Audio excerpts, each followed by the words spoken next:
Welcome to the Realty Plus Real Talk series where we talk to industry experts to know their honest views and opinions. And today to share with us his expert insights, we have Mr. G. Hari Babu, National President of NAREDCO, which everyone knows it is an eminent industry association for the real estate sector in India.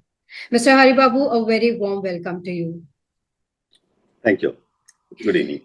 So, Mr. Hari Babu, first of all, I want to know from you, how do you see the current scenario of real estate sector? What is the overall picture? What are the buyer sentiments, investor sentiments as of today?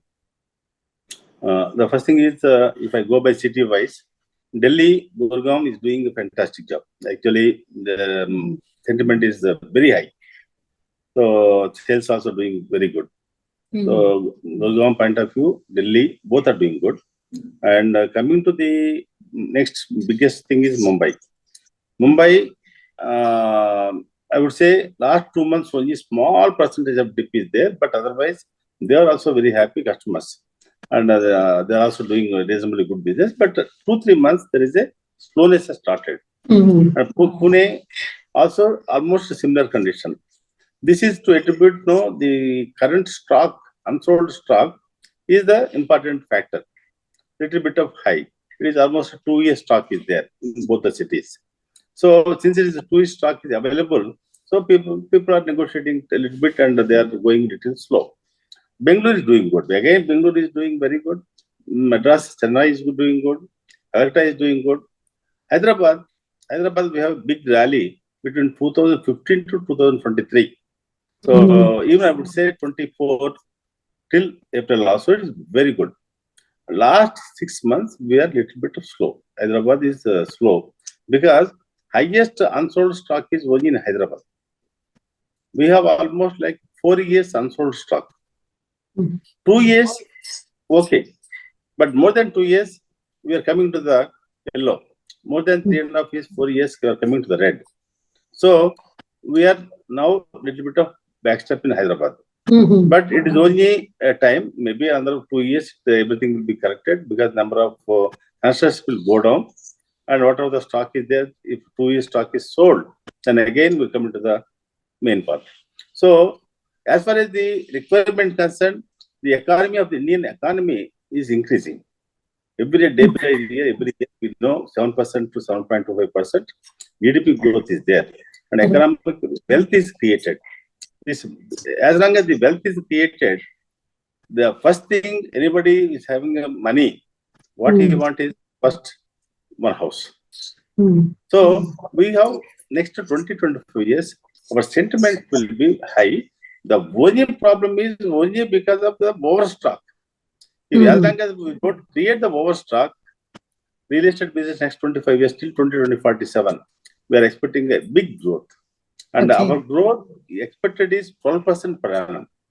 12% per annum we are expecting growth. So by today, we are only just around $400 billion contributed to the GDP, but that is about 7%. But in future, from 7% to we are going to reach 13 to 14%.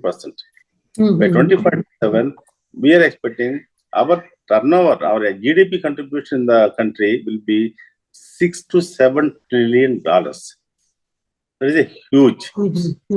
So we are very positive, and things will be all right for the industry, and we're all happy, and all the builders are really happy. They are making their at least 7 to 8%, 10%, 12% profits.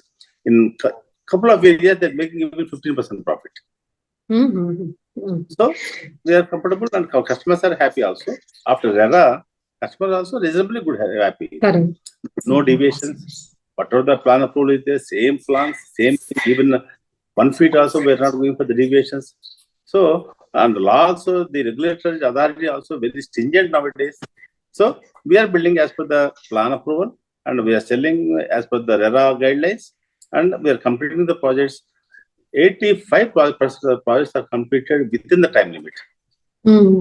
15% projects they are unable to give is because of other reasons, not the inefficiency of the builder. Because third-party interferences, court orders, and some other litigations point of view, there is some problem. So those problems will always persist because our Indian land is not 100% title guarantee not there. No land is having title guarantee. Correct. Yeah. So I think I hope That's that- good to know. Yeah, that's good Yeah. to know, the positive sentiments and the growth Yeah. figures that you mentioned. And as you rightly said, if the GDP is growing, the economy is doing good, then there will be a demand for real estate. Yes. Some hiccups, as you mentioned, there are some slow and some, sales happening, but they are all temporary, as you mentioned, Yes. they are temporary situations which obviously are going to get corrected over a period of time. One phenomenon you mentioned about Mumbai, Delhi, Pune, etc. One phenomenon that we have recently seen is luxury sales about which are luxury home sales are doing very good, but there is a constant decline when it comes to affordable and mid segment housing. So what is the reason for that? That these segments are not doing so good as of now. Luxury sales are happening more, and what can be done to create more demand in affordable housing, because the entire the need is there in that segment. Welcome. See, what are the wealth created in the last 20 years in India? I am giving the figures. 1/3 of the wealth has gone to 1% of the population. Can I repeat? 1/3 of the wealth was gone to only 1% of the population. Another 1/3 has gone to another 9% of the population. That means 10% of the population got 66% of the wealth. What was created by government, by all these things, I'm talking about from some $1 billion to now it has come to $4 trillion. So a lot of wealth is created. The entire wealth, 66% wealth is only 10% of people. So what does that mean? 10%. So the 10% means out of 140 crore population, it is only 14 crores population. 14 crore population means it is 3.5 crores homes, families. So 3.5 crores families got 66% of the wealth created. These 3.5 crores population wants a bigger houses, luxury, I think. Previously, they used to stay in 2-bedroom, then they converted them into 3-bedroom. Now they want 4-bedroom with all the bigger halls, bigger separate dining, home theaters, made rooms. So now a person who was staying about 15 years back in a 1,500 square feet, can you believe it? Nowadays, people want about 8,000 square feet. 8,000 square feet into 10,000 rupees to 40,000 rupees to 50,000 rupees per square feet. That means some places 8 crores, some places they get 40 crores, even some places 100 crores, one apartment. So that means, these 3.5 crores families who got the share of 66% of wealth, they are continuing like that. Every year they are. So the luxury segment is because of this 3.5 crores population. Families, not population, 3.5 crores families. Okay. What happens to the remaining? So we have almost 3.5 crores here, 30 crores there. These 30 crores got only 33%. In this also, some people are getting a reasonable, also some percentage they are getting, and remaining the other people, particularly in the urban area, when people are getting a salary of between 60,000 to 80,000 rupees, including husband and wife, there normally for EMI, 1/3 is the maximum. 25 is reasonable. Even if you assume from 1/3 they are go for the EMI, what is the availability? 23,000, 25,000 rupees per month. 25,000 rupees, how much money you get? 25 lakhs loan. If 25 lakhs is your money, your apartments today is costing about 1 crore. 10,000 rupees in the major cities, but tier 1 cities are all 10,000 plus. Right. Even a 1,000 square feet apartment costing 1 crore. 1,000 square feet apartment means it's not a carpet area. Carpet area of 1,000 square feet is only 650 square feet. Right. So it is costing about 1 crore. So it is eligible for 25 lakhs only loan eligibility. Remaining 75 lakhs, where will get? So the demand for the affordable housing has come down. Mm. For Tier 1 cities, the 30 square meters means 500 square feet is the total saleable area. The 500 square feet is also in Mumbai. What is the cost? Are you getting less than 20,000 rupees any place? That is also one crore. Mm. And Hyderabad, okay, we have about 1,000 square feet, not less than 8,000 rupees. That means 75 lakhs, 80 lakhs. Then registration is 7.5%, 5% is the 1% is the GST, or 5% is the GST, and more than 45 lakhs. Correct. And then again, they have to do some interiors, etc. to livable. It will cost for them, by the time they enter into the house, it is costing 1 crore. Now, coming to the affordable housing. Affordable housing, Government of India started about exactly 7 years back, almost 7.5 years back. That time, 45 lakhs is the ceiling. 45 lakhs, in those days, first 3 years, many people started, and many people started construction, and they are sold also, and people thought everything is going smooth. Developers, even though they're getting small margins also, because the 80 IBA is applicable for them. 80 IBA means the builder, whoever is developing the affordable housing, whatever the profits he earns, on that there is no income tax. Mm-hmm. That means, if, for example, he is doing 100 crores turnover and an affordable housing, and he makes about 8 to 10 crores profit. In 8 to 10 crores profit, there is no 33% tax. That is also giving the boost for them. So they started. So 3 years back, Government of India withdrew the 80 IBA. That means no benefit to the developer. Second thing is 45 lakhs limit, even 7.5 years back, even today same 45 lakhs is the thing. So, you know, RBI, as per the RBI also, there is a inflation in India. It varies between 5% to 7%, depends upon the sector of industry. Mm-hmm. And our sector of industry, almost like the 6.5%, 7% inflation is there. Inflation means cost of cement, cost of steel, cost of material. Correct. Labor cost has increased almost like 20%. Right. So altogether, whatever the inflation is there, they are supposed to adjust the 45 lakhs into the inflation. Even if I go by thumb rule also, the 45 lakhs should be revised to at least minimum of 60 lakhs. Second thing is, in that 145 lakhs, 15 lakhs is for the land cost. You know, all over the cities, entire India, how much is the increase in the last 7 years, the land cost also. That is also increased terribly. Correct. So, we are unable to, even if somebody, builders are interested to go for affordable housing, they are unable to deliver at that 45 lakhs cost. And there is no benefit of 80 IBA. Then why should they go? They don't go. And if somebody is, one more thing, the sales have come down from 22 to 23, the sales have come down by 30%.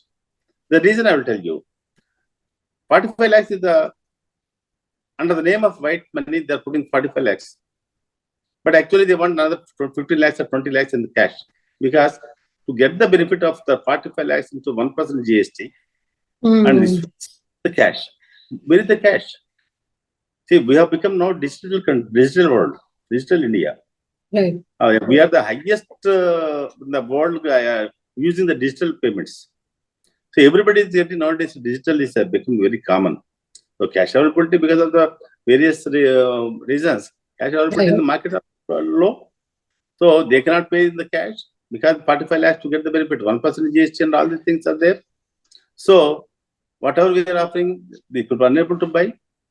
One is developer is not interested and buyer also not interested. Finally, 30% reduction, and this year maybe another 10%. So it is goes down. What is that? We requested the government two things for affordable housing. One is increase this 45 lakhs to indexation of RBI. Whatever the RBI indexation is there, you increase the amount because that is an inflation.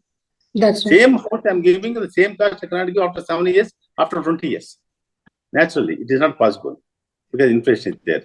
Second thing is loan, even if it is 60 lakhs, give some loan at a 5% cost. 25 lakhs we requested. Okay, 25 lakhs they'll take at 5%. Another 20 lakhs they may take at regular interest. So, but 25 lakhs lower interest of 5%. The government is losing only 1.75% or 2%. Banks may lose only 2% in government point of view. For the 2%, whatever the cost of 60 lakhs, 40 lakhs is the cost of the materials itself, construction.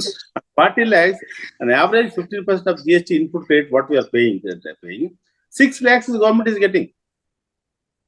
Whatever the subsidy you are giving, it is not more than 6 lakhs. So, adjust that one.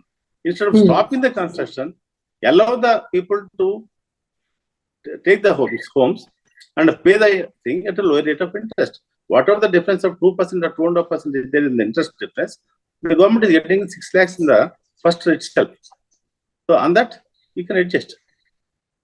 See, if there is no business, the buyer is not buying, developer is not doing, government will not get any money. If you give a good formula, then developer will develop, buyer also will buy, because 25 lakhs, 5% is cheaper interest rate is available. Right. Then a developer also, and affordable housing, always profits are very low. When we are dealing with a super luxury people, they are told top 1% or top 5% of the people, they don't bother about the cost. They bother about only what type of company, how the facilities are there, what type of clubhouse, what type of gardens. Right. They don't bother about 20,000 or 21,000 or 22,000. Right. But the ordinary people, they bother about even a lakh of rupees. That's right. So the bargaining is too much. We don't make profit of like 15%, 20%, what they make on the luxury houses. We make a profit of only 7%, 6% also. When you are earning 6%, 7%, why do you want to charge them on the income tax again? That's right. So ATIBA has to be reintroduced.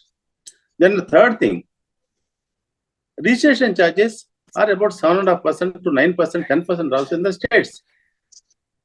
These people are Aam Aadmi, these people are actually like clerical jobs. Correct. In many companies. And salesmen. These type of people, both husband and wife together, they are getting only 60 or 70 or 80,000 rupees. Why do you want to punish them?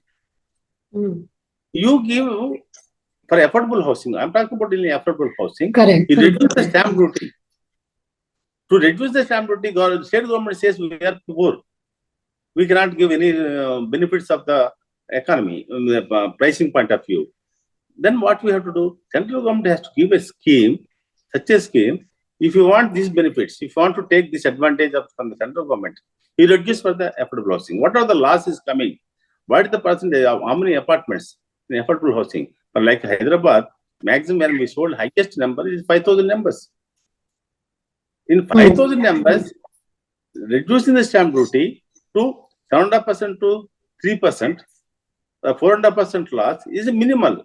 Okay, so the government is giving lakhs of crores, and when you're giving, you put a scheme that if you reduce the stamp duty for affordable housing so much, this benefit we are going to give. So then what happens? Your interest rates are low, your registration charges are low, and builders are getting the ITIBA for this thing, then there will be boost. The boost is from 5,000, what we sold in 22, we are supposed to sell 10,000. But quite opposite thing happened. Now it is only 3,000. Right. If each city takes about 10,000, we have affordable housing goes up to tier 3 cities also, not tier 1, tier 2, tier 3 cities also it will expand. That means tier 3, we have 118 cities in the country. Right. In 118 cities, if the affordable house starts, at least according to me, 3 to 4 lakh affordable houses should be there for every year. Correct. That's right. I think you very rightly said. One is the affordability issue. Luxury, as you mentioned, that there is no, the top 10% population, money is not the criteria. So luxury sales are definitely doing good. But in the other segments where the largest demand is there, the affordability issue for the buyers, there are no incentives for developers to make affordable housing. If they are not getting those the profit margins because of the inflation of construction material, raw materials, so the developers would not be interested in affordable housing or mid-segment housing. And then, of course, the support from financial institutions as well, as you mentioned, for the developers and for the buyers. I think these are some of the policy changes we need to have if the government is sincere about housing for all. And housing for all, that too serving to the poorest of the average middle To the group, lower middle correct group. to the largest population of the One country. more thing here we have to see EWS, economically weaker sections. Those people are getting the free houses from the state government and central government for everything. Central government is giving for these people to the 2.7 lakh, and the state governments are giving 1 lakh, 1.5 lakh, and also giving the open plots free of cost, 40 yards or 50 yards or 75 yards. So they're getting free plot, they're getting free money of 3 to 4 lakhs, either from state or central, and they want only 300 square feet or 1 room or 1.5 bedroom. So EWS are already taken care of by our present system. That Pradhan Mantri Awas Yojana is coming almost like for 2 crores. Last time also we had done about 3 crores. So that is going for EWS. Right. EWS is okay. EWS people are happy. 10% of rich people are happy. The middle people, The mid who are segment about is not almost getting like- anything. Yeah. I think now, if you look at the Hyderabad or even Delhi, 60% of the families are getting an income of less than 75,000. Correct.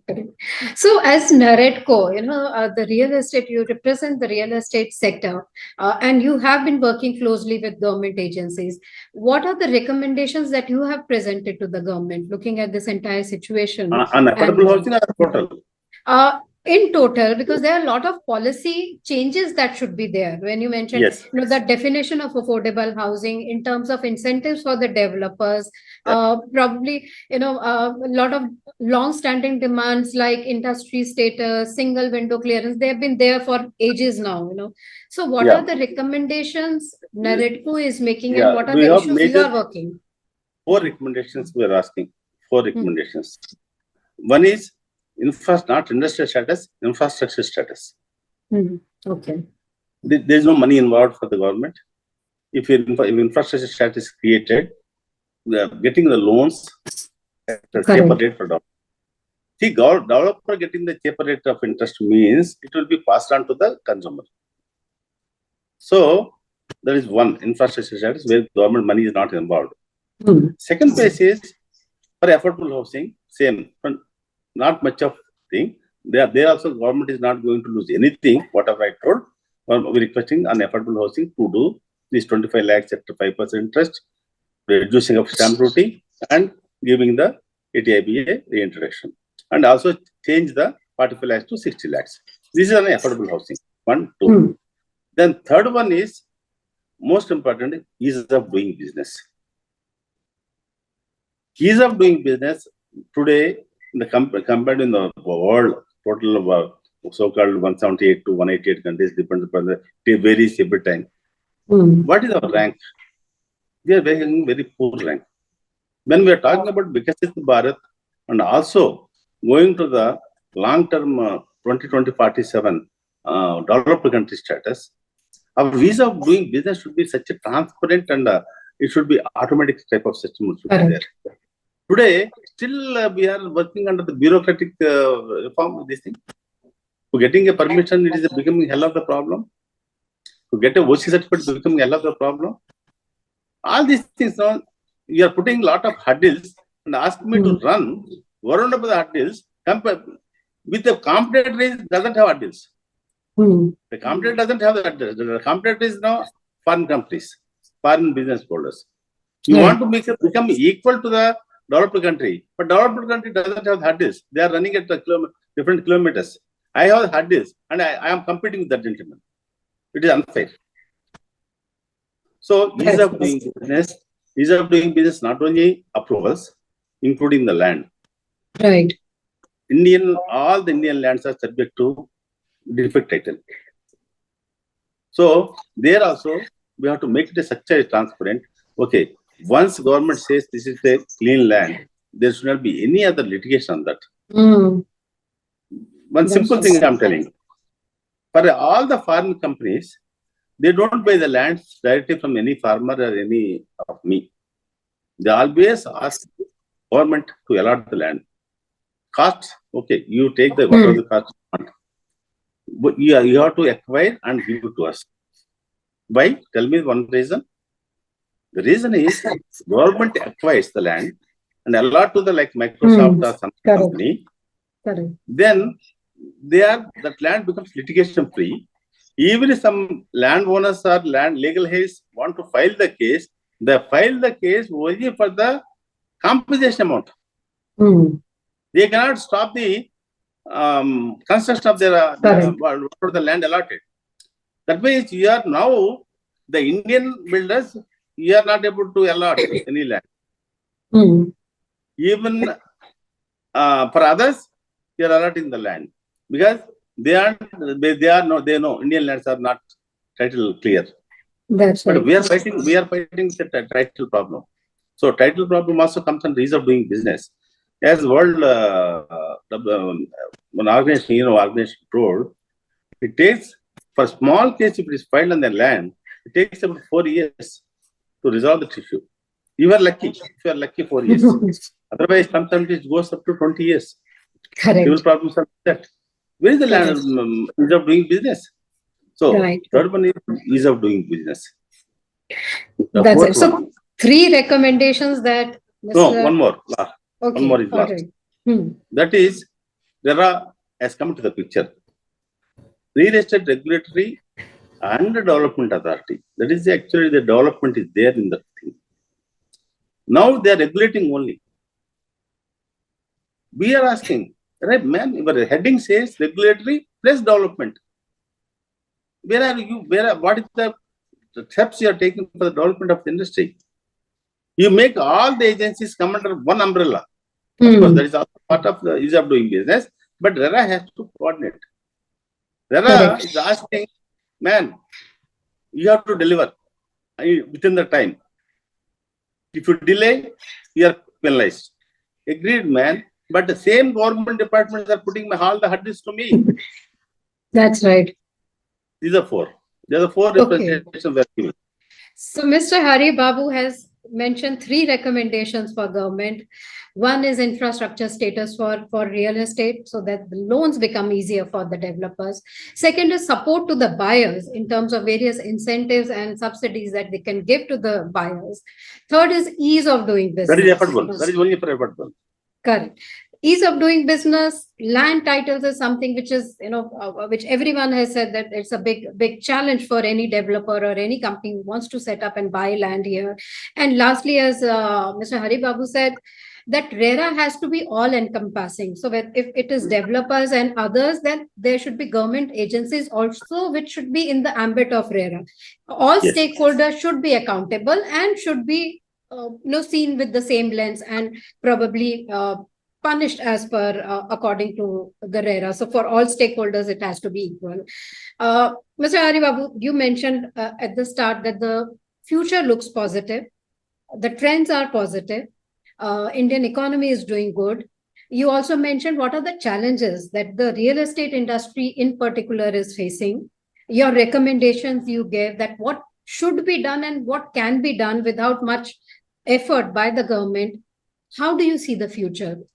Given all these our problems are only that 4.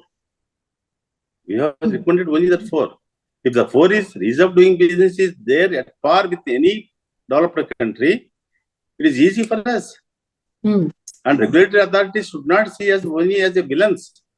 They should feel that these people are the contributors to the society. Right.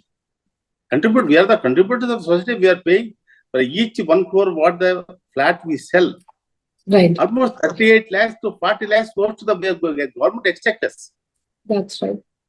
That's right. Like, it is said roti, kapda, makan are the essentials for anyone. So makan dene wale to developers hi hain. Out of the 3 basic needs. Roti ka we are having. Roti ho gaya, kapda ho gaya, everything. Kapda is also ho gaya. That now actual shortage is roti, kapda is not at all in the picture. It is only makan. And it is the developers, it is the real estate sector which is building these makan. If my driver, when he owns the house in Hyderabad, then only we can call that is the Vikasit Bharat and developed country. If my driver is still staying in the Zopdi Patti, we never call this country.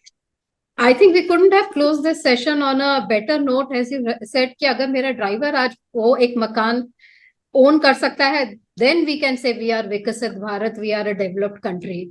Yes. So Thanks, Mr. Hari Babu, for sharing those very, deep insights in what's happening in the real estate sector, what NAREDCO is doing, what you are recommending. And as you rightly said, I think it is a collaborative effort. It has to come from everyone, government, Yes. industry bodies, developers, and the buyers. They are all part of the ecosystem.